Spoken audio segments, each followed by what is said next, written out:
da ni bilo preko to, malo tehničnih težav. Jaz sem samo vesela, da ste tako po številu prišli, ALUO z Davidom Nezom. Najprej pa predam besedo našemu dekanu. Ja, lepo pozdravljeni, me veseli, da imamo tukaj umetnika Davida Neza. Zelo sem vesel, da ste v takem številu prišli. Jaz bom čisto kratek, glede na to, da bom predstavil svoje delo. Poznamo ga predvsem v Sloveniji, v Ljubljani in Jugoslaviji po delu v obdobju OHO-ja. Nekaj zelo pomembnih del je nastalo, ker naši študenti oziroma moji študenti, ki se pogovarjamo o tem, poznajo. Posebej bi upozoril, mislim, da bo tudi govoril kasneje, seveda o tem fenomenalnem delu, kjer je on sodeloval. No, to je bil en tak lep čas, v bistvu leto 68, en tak, bom rekel, srečen čas sodelovanj, odkrivanj, invencij, revolucije. Skratka, bili so naivni, delali so nemogoče, leto 68 in tako naprej. Triglav, leto 68, 30. december, prva živa skulptura, celo pred konji od Corneliusa, celo pred singing sculpture od Gilberta in Georgea. Kar pa je mene navdihovalo pri delu Davida Neza, so pa te njegove seveda raznovrstnost pristopov in materialov in to, da je postavil umetniška dela na tla. Videli boste tudi to zanimivo delo streha, ki je na tleh. Tako da izvoli, oziroma pa Nadja še nekaj dva. Ja, najprej samo še nekaj besed, ki vam jih bo namenil.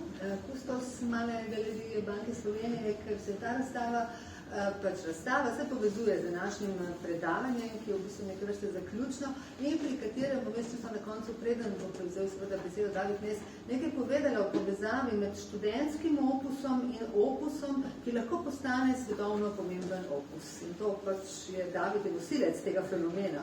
Nekaj več takoj za Vladimirjem. Lepo pozdravljeni še z moje strani. Jaz sem tudi zelo vesel, da smo v ta primerni družbi danes, posebej zato, ker se ta dogodek odvija v sklopu razstave nasledstvo dialog z grafiko v Mali galeriji, na kateri nekako raziskujemo načine, kako o starejših delih, o še dobro znanih praksah, uveljavnih umetnikih razmišljati na nov način. V praksi sodobne umetnosti, posebej kuriranja, smo prepogosto namenjeni temu, da te prakse hitro pospravimo in delamo samo na en način. In mislim, da bo današnje predavanje tudi priložnost, da vidimo, kako je umetnost živa stvar in kako se o umetniških praksah, tudi o starih delih, vedno da na nove načine razmišljati. Hvala lepa. In preden prevzame besedo David, bi rada povedala, da se moramo vsi skupaj zavedati, da je celotna zgodovina OHO-ja, pri kateri je sodeloval David Nez, zgodovina, ki poteka v Davidovih študentskih letih. Torej, v prvem letniku, ob zaključku prvega letnika, se David že priključi skupini OHO. Študira v Ljubljani slikarstvo iz Združenih držav Amerike. Zakaj izbere Ljubljano, ne bom razlagala. David bo ta, če bo hotel. In ves čas, to je leto 68, prvi letnik 67-68, in potem se res v letu 1971, ko se 9. aprila OHO odloči za zaključek, zaradi tega, ker naj se res vse te zamisli umetnosti naj postanejo res integralni del življenja, ne zgolj nekaj, kar se dogaja v odmaknenih institucijah. Zelo resno prepričani ste takrat v to bili. In to leto 71 je tudi leto Davidove diplome, tako da hkrati v bistvu sta se dve zgodovini začneta in zaključita in tudi, da boste morda vedeli, kakšna je bila recepcija na Akademiji tega, kar je OHO počel. David je dobil za diplomo čisto 10, pri Stupici, pri Marku Pogačniku, pri Brumnu Jožetu, pri Maksimu Sedeju, tako številčna komisija in še zadnji bil Dušan Tršak. Tako da dejansko afirmativen odnos do teh novosti, prav presenetljivo pravzaprav, ker res kritika ni bila tako navdušena z OHO-jem v Ljubljani, to je treba priznati. Pardon, zaključujem, ne, tako da lepo prosim. In grafični opus je strašno zanimiv. Jaz imam tudi nekaj slik, tako da lahko, če boste hoteli, še to pogledamo na koncu, da smo že predolgo čakali. Torej, izjemno zanimiv razvoj in odraz dogajanja v OHO-jevskih praks v tem, kar se je dogajalo v grafičnem ateljeju na Akademiji. Tako da, kome čakamo. Hvala. Hola, thank you for those introductions. I only understood about that much because my Slovenian is so poor. But in any case, thank you for waiting. We had some technical difficulties, so I appreciate you being patient. And hopefully everything is working now technically. I wanted to give you an overview of my work over the last 50 years, because everybody knows my work from OHO, but I just wanted to show that I'm still alive and working and doing art. So it's like a 50-year overview of my work that begins with OHO, and then it finishes with my installation that is in Maribor at Galeriji K-18 right now. So if you get a chance to, between now and mid-April, the show will be up in Maribor for you to see if you're interested in going. So, yeah, thank you for indulging me by letting me speak to you in English, because my Slovenian is totally ridiculous. So, let's start out with the beginning. In 1967, I came to study at the Academy, and during the first year, I met Milenko Matanović, who was working with Group OHO, and we started working, doing happenings around the city of Ljubljana, and then we started working in installations, and one thing led to the next. But anyway, in this particular picture, this was Group OHO, the configuration of OHO at the time that I started working with them in 1967, because Marko Pogačnik was in the army at this time. So on the left, Andraž Šalamun, I'm above, Andraž Šalamun to the right, and Milenko Matanović is on the bottom. And so this is my installation, Cosmology, from Atelier 69, that was made in 1969, and it's a site-specific installation. I took the neon light bulbs out of the ceiling and I arranged them in a large circle on the floor, so it was a dark space, and then I hung a light bulb from the middle of the space to illuminate the space, and I laid underneath it, and I put a rock on my stomach, and I just breathed for an hour during the opening of the exhibition. This is Triglav by Milenko Matanović. It was an action that we performed in 1969 at the end of the year. And basically, we took a large step ladder from Milenko's house and we carried it up to Zvezda Square and set it up, and then we had a board between the steps, and I sat on the left side, Drago dello Bernardino on the right, Milenko Matanović on the top, and then we had a plastic tarp with 3 holes in it, and we put it over our heads, and then the sign Triglav was down below. And we just sat there and we impersonated the mountain for 3 hours. We were silent, we didn't move, we just sat there in the cold for 3 hours. And that was our performance installation, Triglav. This is from the great-grandfather's show at, from Zagreb. And for this show, I carried all of these roofing tiles up to the second floor of the museum and laid them out in a square in the middle of a square room, and left enough room for people to walk around the perimeter. And the title is Roof on the Floor. This is another exploration of the house metaphor from Novi Sad, where OHO was exhibiting 4 bricks and a chain and a lock. This is a poster of my diploma work from an exhibition of that work in Belgrade in 1971, I believe. This is a photo collage originally. And my diploma work, which I guess is here at the Academy, is basically about archetypal geometric structures as they occur in science, philosophy, mysticism, psychology, sort of a look at universal archetypes of geometry. This is from this is a little bit out of order, but it's okay. This is from the OHO summer projects with cut mirrors that were arranged in different configurations, and then I just documented them with photographs, working with the composition of the background and then the reflection of the opposite landscape, juxtaposition of landscapes. This is from Novi Sad, thermometer and heater, and the piece was trying to expand the boundaries of sculpture to include temperature.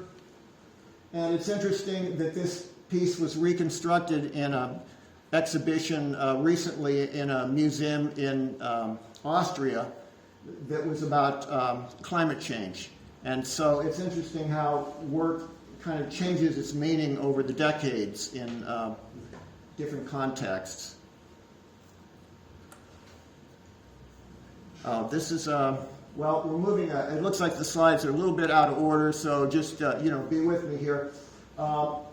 This is an installation I did with bamboo and string in front of the University Library in Baltimore. Bamboo and yarn. This is an installation that I did in the forest in Maryland, also working with yarn and stakes and nylon monofilament. Another piece with nylon and nylon monofilament in a pond in Maryland, suspending the nylon over water to create reflections.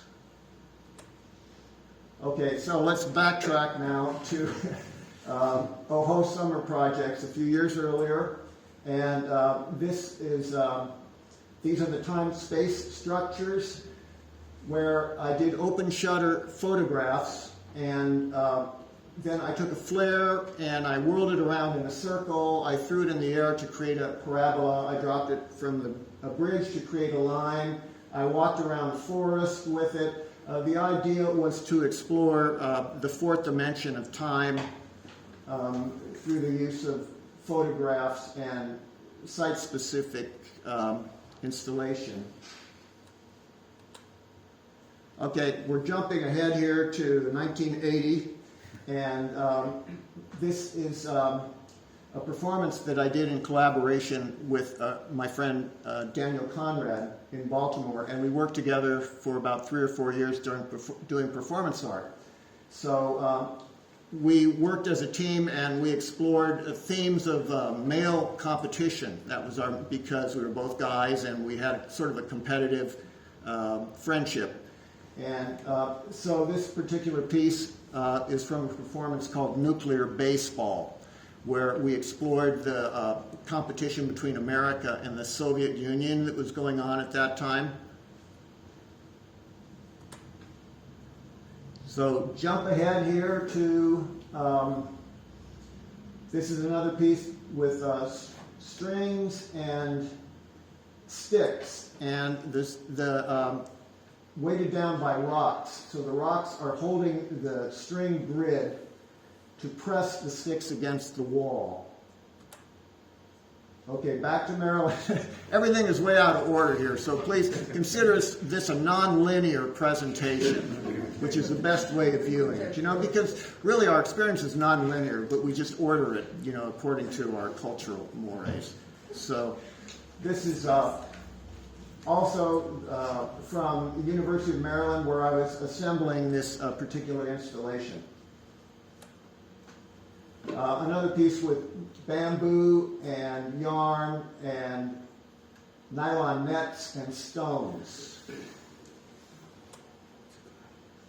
This is from a performance piece where I started exploring shadows and silhouettes as part of a stage set. Again, it was a performance piece about nuclear paranoia. And as you'll see, I have continued to explore this theme of light and shadow in my present work also. This is from Nuclear Baseball. I play the role of a capitalist. This piece is a comment about pollution, smoking a cigar through a snorkel and a mask. Back to the string and branches. You can see here they're weighted down on the floor with stones. So they're attached to the upper wall with nails, and the only thing that holds this whole piece together is just the weight of the stones and the tension of pressing the branches into the wall. So I explored this whole concept of tension and I continue to explore it, not only physically but also psychologically. These are some drawings that I did in response to the American invasion of Iraq, and I had to vent my rage at the American government in some form or another. So rather than yelling and throwing things at the television set every night, I did some drawings. So this is sort of a juxtaposition of the American military and the ancient Babylonian army. This is from my graduate work at the Maryland Institute of Art in Baltimore, Maryland. And hanging various silhouettes derived from universal signage, again using strings suspended in space. And here I think I was starting to become influenced by performance art and narrative at this point. So I took my sort of structures and I started to explore narrative at the same time. Nuclear Baseball. This is another example of those installations with string and cardboard cutouts. This is from a series of drawings called Motorheads that explore the American love affair with cars and petroleum products.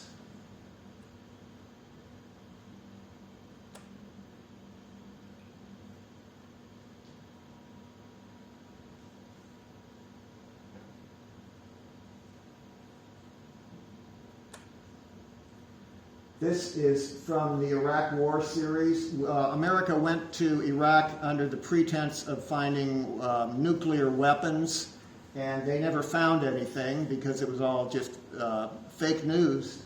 So this is my juxtaposition of Mickey Mouse on top of a nuclear reactor.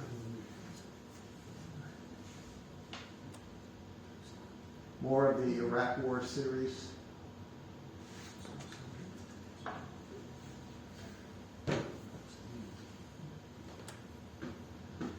This is from the Museum of Contemporary Art in Zagreb from 2010. There was an exhibition called OHO, Nakon OHO. It was like a 40-year reunion for Group OHO, and we came together for a week and we assembled all this work, and it was up for a day, and then it was taken down. So this is this was outside of the museum. Again, it's another tension structure. You can see the rocks on either side pulling the string and holding the bamboo in tension. And then there are strings with CDs that spin around in the wind and flash, and then also feathers that help propel the strings around.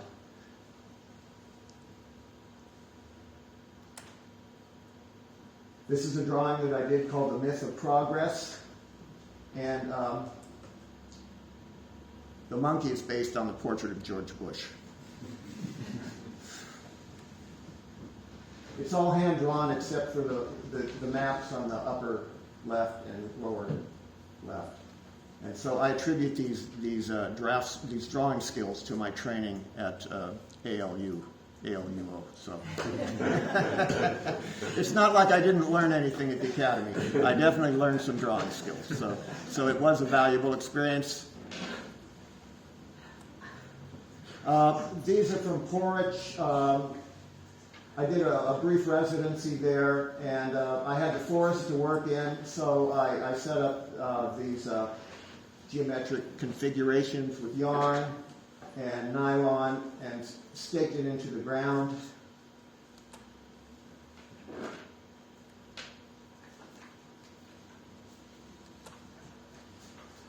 Back to the Museum of Contemporary Art in Zagreb, another piece involving tension, in this case more based on exploration of fractals.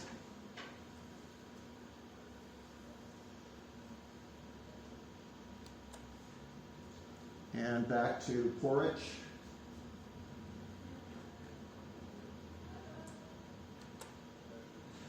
Every summer I set up string sculptures in my backyard when it gets too hot to work in my studio. So these are just some examples of some installations I've done down through the years.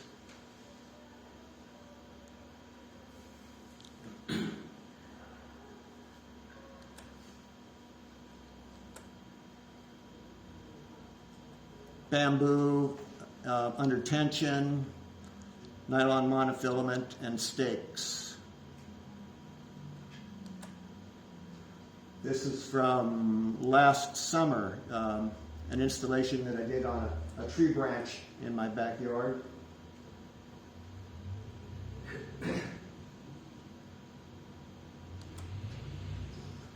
Taking the string concept indoors, and this is on the wall of my studio with thread, push pins, and found objects mounted on it.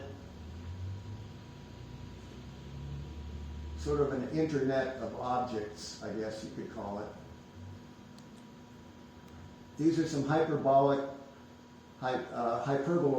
which is a particular form that I sort of discovered by accident. Nylon string and monofilament. Took me like a week to set these things up.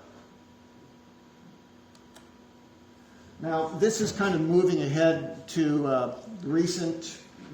I did this 3 years ago. This is a series called Bees and Men, and I was interested in exploring the symbiotic relationship between bees and humans because we go back millennia together. And the survival of humans is very much linked to the survival of bees, because if bees die, then I remember Einstein, a famous quote saying, if bees die, the humans have like 4 years to live, because they pollinate our crops. So it was kind of an exploration of that symbiotic relationship. And here I had coated birch plywood with beeswax, and then I etched into it, and then I rubbed brown oil paint into the etching, and then I rubbed it off, a technique called sgraffito.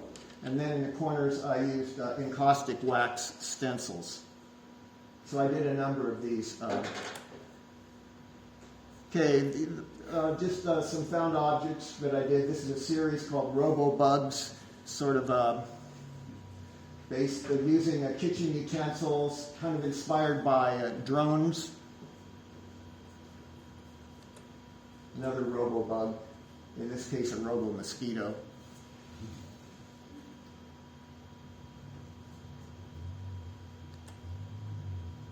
Another string network.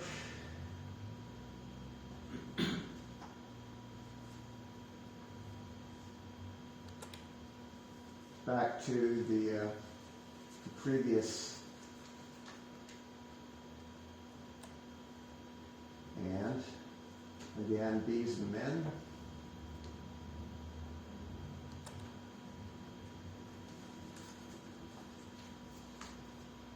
Sort of a visualization of what it would look like on a wall with, and combined with various found objects that are symbols of human industry.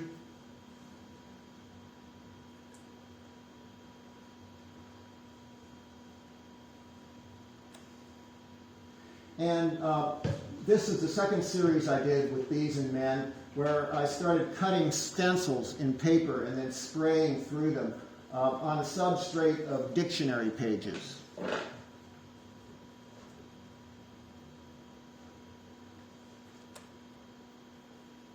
Danse Macabre, Beehive Colony Collapse, Industry.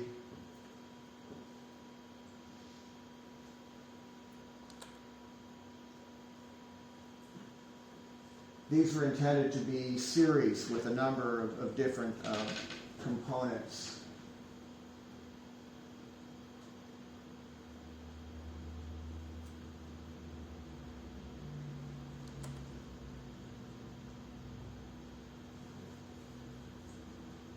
This piece was done in commemoration of the first 100,000 Americans who had died of coronavirus a couple summers ago. By this time, the number is closer to, I believe, 800,000.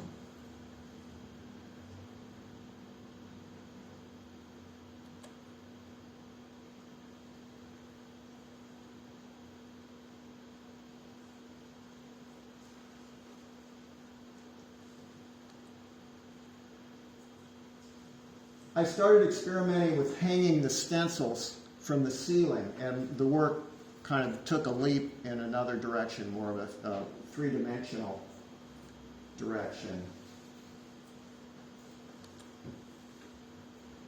Here's another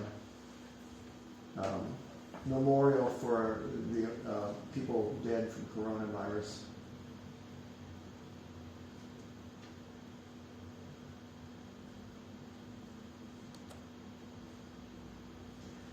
And then I started shining a flashlight through them and realized that they cast shadows and did some interesting effects with sort of a theater of shadows.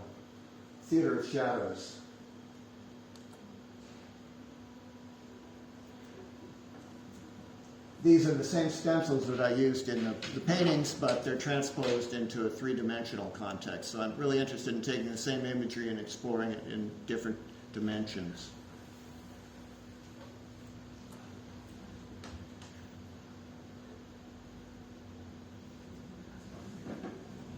Sort of starting to develop the zoetrope concept that you'll see later. Globe of the Earth with wires to. I'm searching for metaphors for global warming. Back to Bees and Men. The image on the right was appropriated from manhole covers in Slovenia. You've probably seen these as you're walking along the street. You're looking down and you see this worker, socialist worker, iron worker. It's a great image. Along with I started to become interested in the concept of the Anthropocene era, the Anthropocene being a term that scientists use to describe this present era where man has had shaped the earth to his own advantage, for better or for worse. And so part of this Anthropocene intervention has led to the extinction of animal species. So that became another subset of images that I started to explore. The extinction of species. This is a graph of CO2 emissions from 1800 to 2050.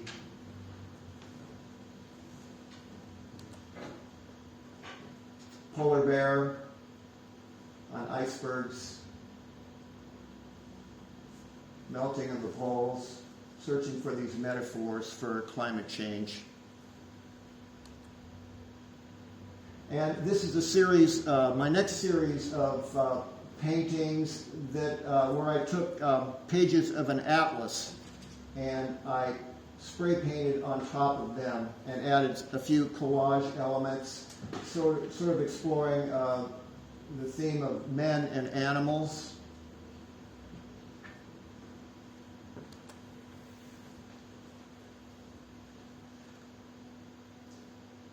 Melting igloo.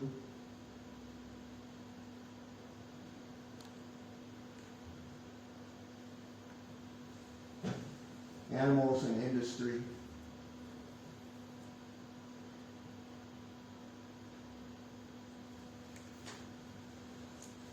And the pages that I spray painted these on, the substrates are population charts for different cities of the world. So it's juxtaposing human population and animal. Now, the next stage of my work is when I bought a video projector, and I just realized by accident that it looked really cool when I projected images onto some of the mobiles that I had hanging in my studio space. So this is an image of a hurricane, a NASA satellite photo of a hurricane that's projected on top of the globe. More assemblages with found objects, sort of a comment on coronavirus, man contemplating virus. Back to the atlas.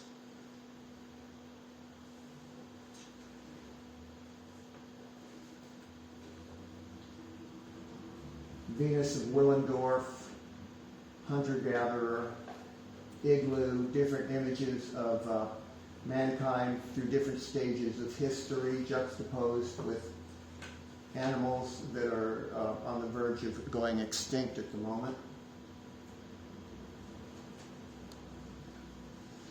And more video projections on hanging objects in my studio.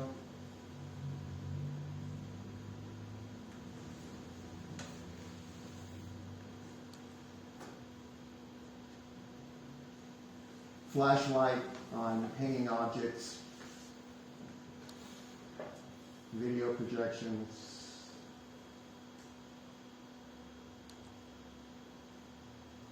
Graphs of global warming projected on hanging objects.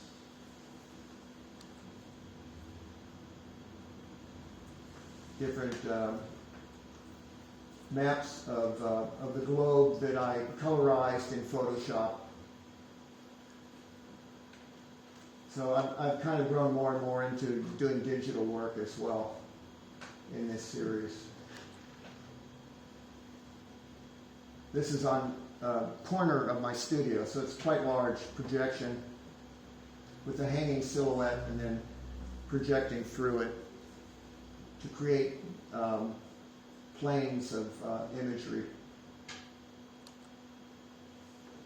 And with this one, I started drawing on Mylar. So these are all hand drawings on Mylar, and then I project through them, and the Mylar actually casts a shadow, an image, like a slide projector, as you can see here. I drew a whole series of insects because we're in the middle of an insect apocalypse right now where many of the species of insects are dying out. It's been really dramatic in Europe over the last 10 years. Of course, insects are like bees, all insects are pollinators, so this is a major threat to human survival as well.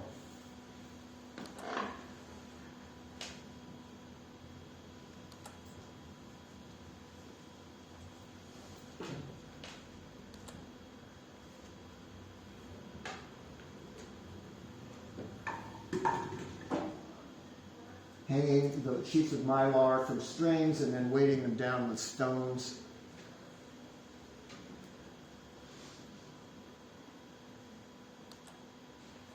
This is a zoetrope. A zoetrope was a 19th century toy that was a precursor of animation. As you spun it around and you looked through the slots, you could see the figure running on the inside. And these figures are taken from Muybridge, my own drawings of Muybridge. Muybridge is photo studies of running men, running animals. And so I'm playing with the metaphors here of man racing against time. You can see the earth in the center with the second hand spinning around, and there is no ice cap on the earth, which, you know, most people probably wouldn't recognize, but it's a symbol again for the race against time that we have now in order to stabilize CO2 emissions.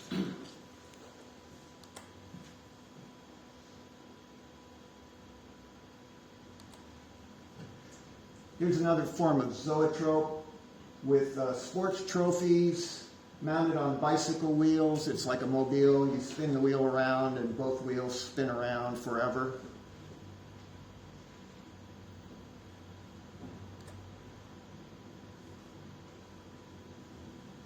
You can see this in Maribor.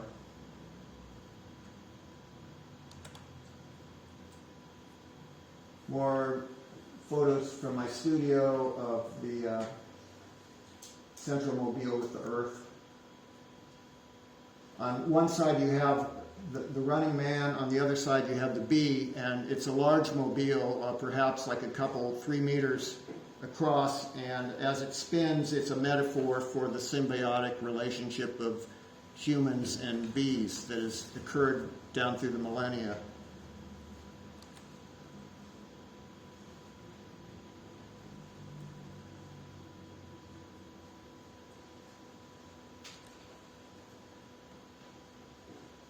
These are colorized versions of satellite photographs of hurricanes over America, and then I just colorized them.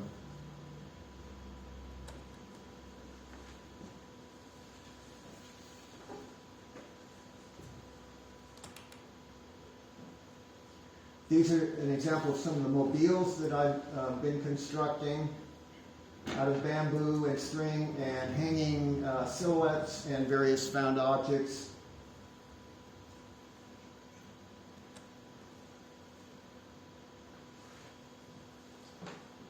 These numbers spell out CO2 as they spin around. There's a C and an O and a 2.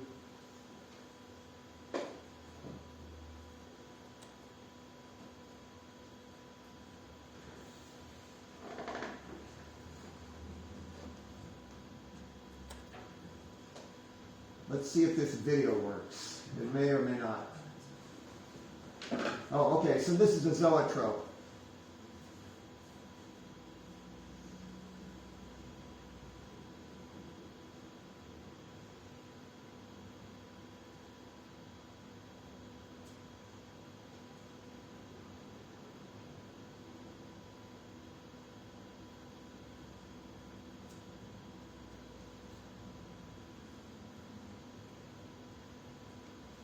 Okay, video works. Great.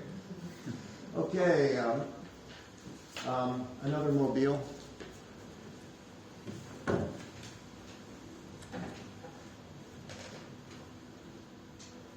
collection of different mobiles, a DNA model, and other various sorts of hanging objects.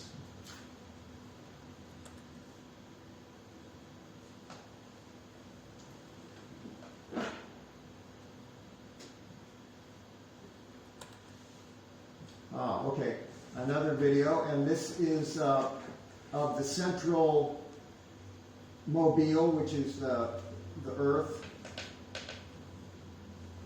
with video projection on top of it, of films. I have 2 5-minute films that I've made that I project on top of the installation.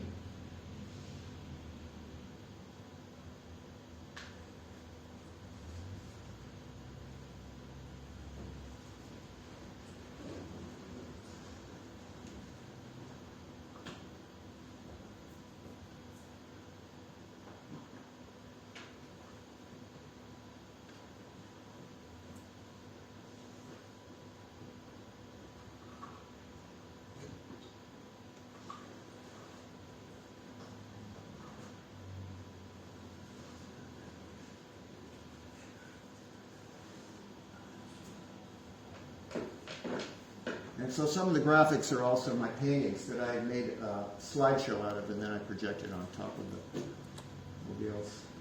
Okay, so I took all of this work, I packed it in 5 boxes, and I mailed it to Maribor. And 3 of them made it there okay, and 2 of them were damaged, and I had to reconstruct a lot of things. But eventually, I reinstalled the work in Maribor in Galeriji K-18, and so this is just using a little LED lights, which are perfect spotlights because they shine a really high definition light to cast shadows. And the space that I worked in Maribor is an old Gostilna. It has that beautiful old Baroque vaulted ceilings that you find so often in Slovenia. And I was really intrigued to use that sort of space as the home for my installation and to project into. And this is from Maribor.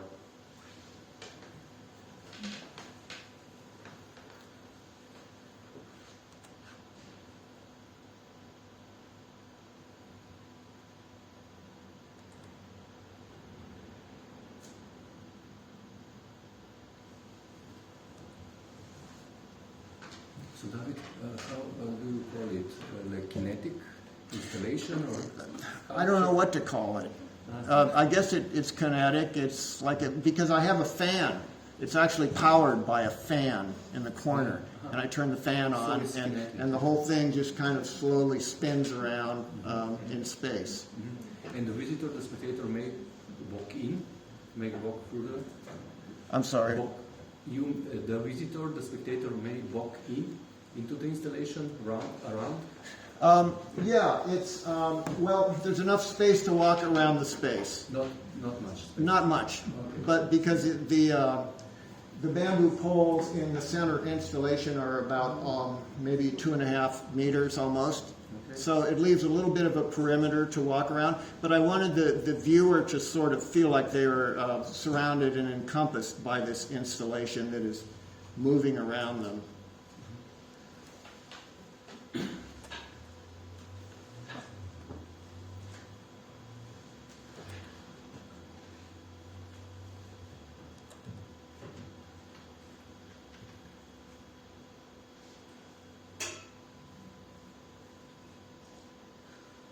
So it's a combination of the LED shadows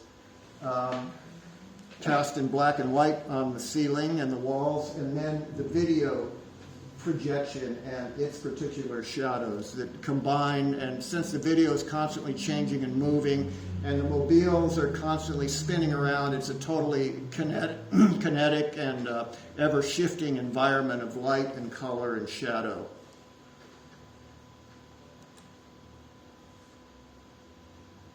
It was really interesting projecting on top of those walls that are in such an intriguing kind of geometry.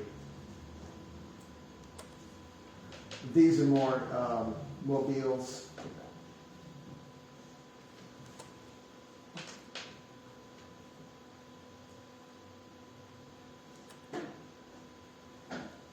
They had a fire extinguisher that was hanging on the back wall, so I just incorporated that into this little tableau here.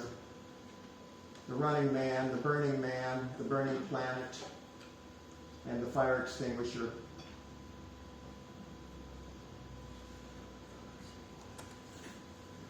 These are from some of the little dioramas that I built in the niches around the walls of the gallery.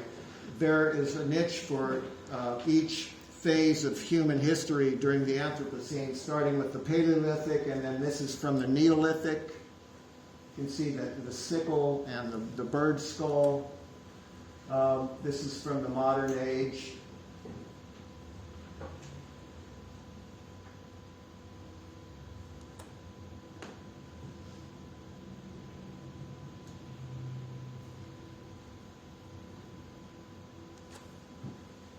This is from the Iron Age.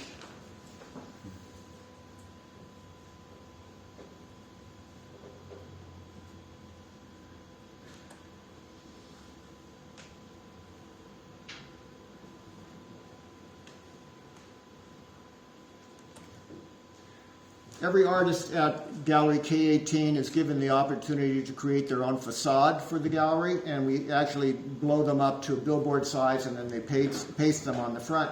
So I did a digital collage in 300 DPI and then gave it to the printer, and he blew it up to the dimensions of the facade, and then a billboard guy came and pasted it up. So a lot of the same images as you see inside in the installation. Well, back to the Iron Age.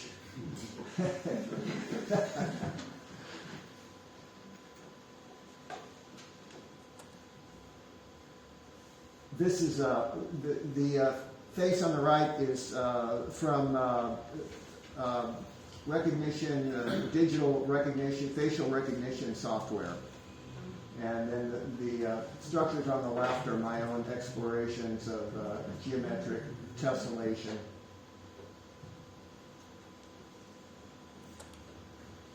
And this is what the finished installation looks like from one angle.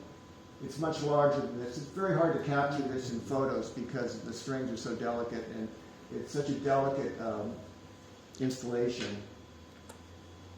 Back to the facade.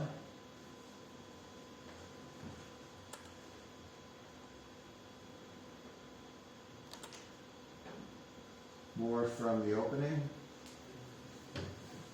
And as you can see, there are two video projectors projecting on the walls and on the ceilings inside of the gallery.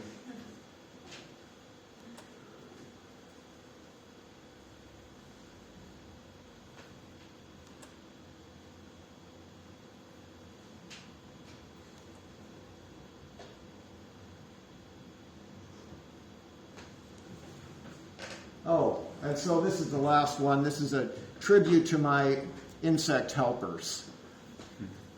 It's honey on graph paper, graph paper in my kitchen. It's amazing how the ants, after 2 hours, there's nothing left. They clean up all of the honey. There's no trace of honey left over. Processual art. Yeah. So that's pretty much it. Does anybody have any questions or comments? Yeah, for sure. We need to put some fresh air. Yeah, it is hot in here.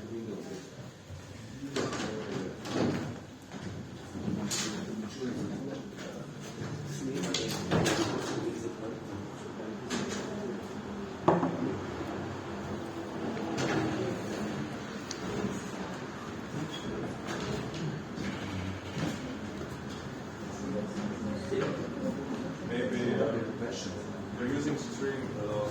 Yeah. Do any particular reason why string? It's an interesting material. Yeah, it's the easiest and most efficient material for delineating space, creating line from one point to another.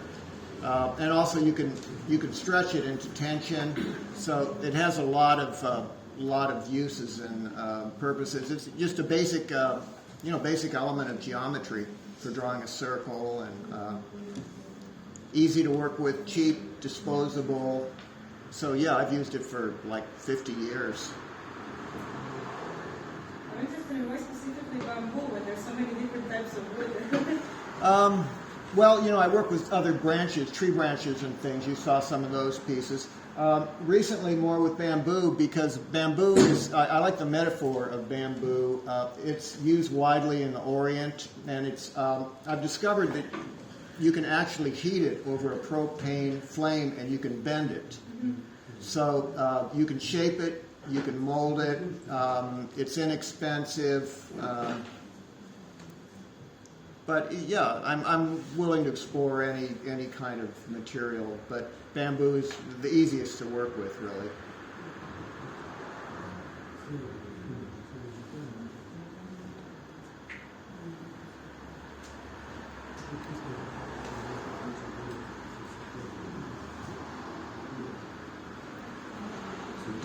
So it misses some work during the so transfer into it.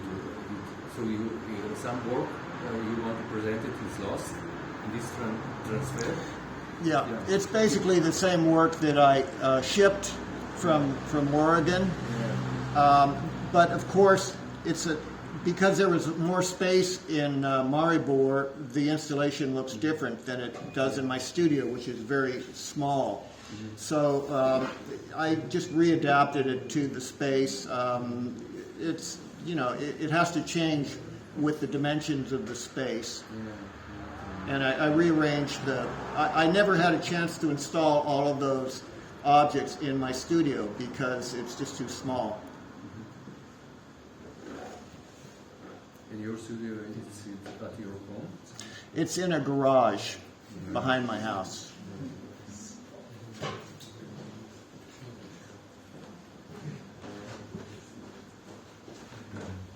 How many works actually stay on display for a longer time? Because a lot of them are actually like site-specific, ephemeral. Do you have works that are like placed somewhere and last like forever? The string is a material that dissolves, falls down. Right. Well, a lot of my OHO work is in the form of photographs and films, and the Moderna Galeria here in Ljubljana has a lot of those. I have some other of those works in different collections, but most of my work is really kind of an attempt to resist object making. I'm more interested in process, and the whole concept of the object and the sacred, precious art object that becomes a commodity, a commercial commodity to be bought and sold and collected and speculated, in the marketplace. I'm against that whole concept of the object, the marketplace, the precious commodity. And so making temporary installations is a way of going around that. It's really more of an aesthetic of impermanence and fragility, because life is impermanent and life is fragile. So, I have made objects and I do make some paintings, but they're just made to be pinned on the wall. I don't want to invest the money to buy frames. The whole gallery thing for me is,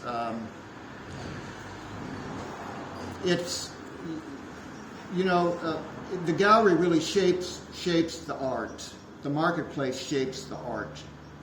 The marketplace tells the artists what they need to produce. You need to produce a beautiful, colorful, precious object that'll look good in my decor. And so this is an attempt to kind of circumvent that by making impermanent and fragile and temporary objects that only exist in the form of documentation. Because, I've shown my work in galleries. I work really hard for a year. I produce, 15 paintings. Maybe I sell one or two. So it's just not worth my time, I don't have the kind of style that people want to buy. I've never figured out popular taste. So I just forget the galleries. Just do your own work, and so I don't worry about, doing work according to the commercial formula.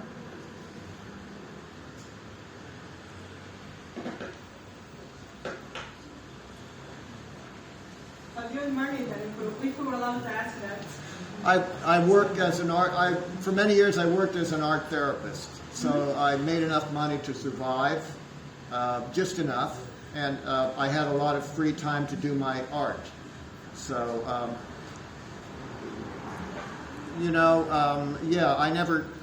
I know so few artists who actually make a living making their art. It's really, art is more of a calling than a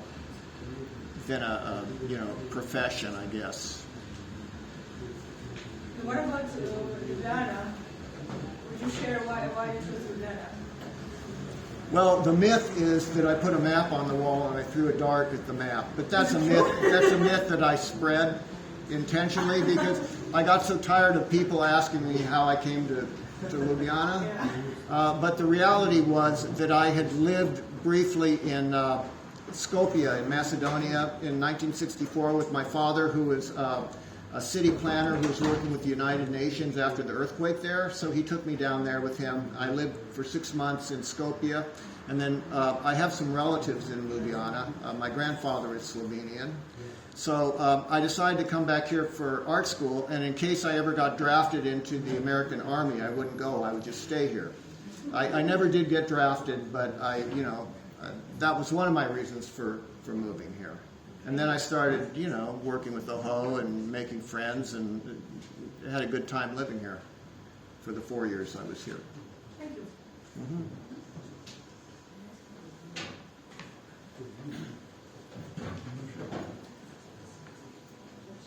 Bi še kdo kaj vprašal?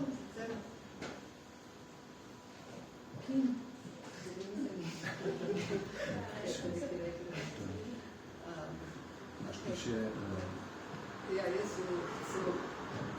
So, David, thank you so much for being with us. You're welcome. To share with us. It was an adventure. It was a time-based adventure getting this presentation going. Everything is special, yes. You are involved, of course. Yeah. So we all were very curious how, the life of an artist after finishing Ljubljana art school is going on. Right. So we have a diploma for you now, another one. Oh, wow. I have to see. Another diploma. For you. All right.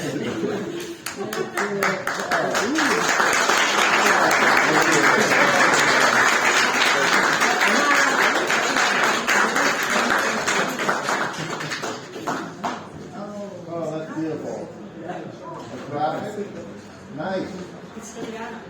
Oh, beautiful. Beautiful. That's fantastic. Thank you. I have to show you the diploma. So cool. That's very cool. Is that your design, Alan? Okay. Is that your design? I figured it was. Yeah. Thank you. Thank you very much.